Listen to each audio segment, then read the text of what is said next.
تاریخ بتاتی ہے چنگیز خان کھوپڑیوں کے مینار بناتا ہوا جب بخارا پہنچا تو ایک مینار کے سامنے رک گیا۔ مینار 46 میٹر اونچا تھا۔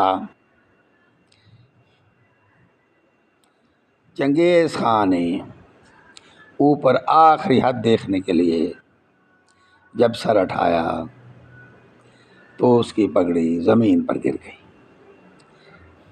وہ پگڑی اٹھانے کے لیے بے ساختہ بے اختیار جھکا اور اسے اپنا وعدہ یاد آ گیا جو اس نے خود سے کیا تھا کہ وہ زندگی بھر کسی کے سامنے نہیں جھکے گا۔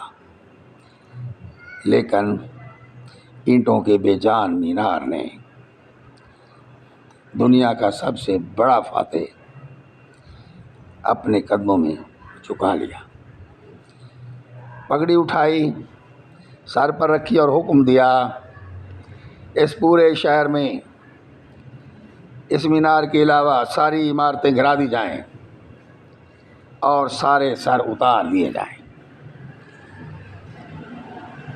چنگیزی فوج آگے بڑھی، پورے بخارا کے سر اتار کر قلعہ مسجد میں جمع کیے، سروں کا مینار بنایا، مینار پر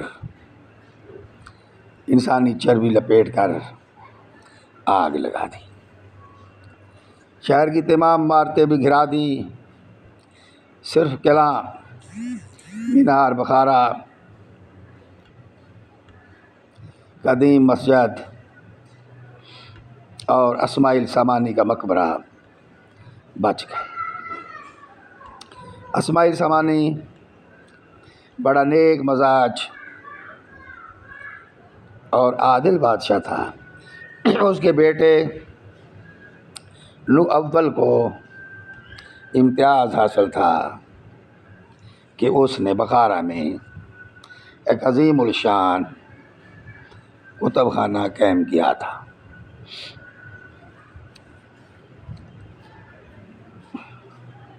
دولت سامانیہ کی حکومت کے خلاف امویہ کے خاتمے کے بعد 874 عیسوی میں ماورا النہر میں قائم ہوئی۔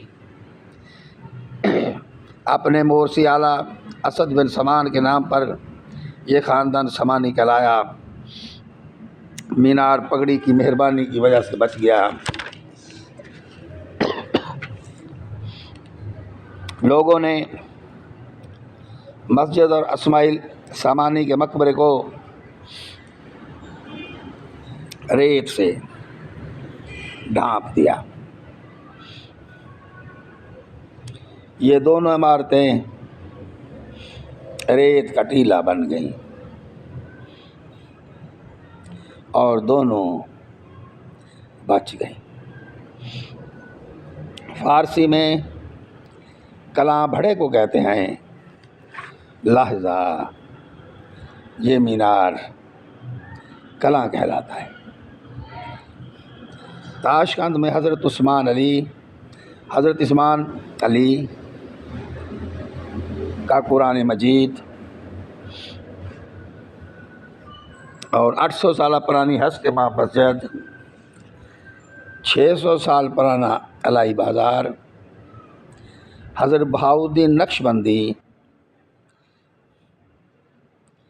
اور اسماعیل سامان کا 1200 سال پرانا مقبرہ، حضرت امام بخاری کی جائے پیدائش،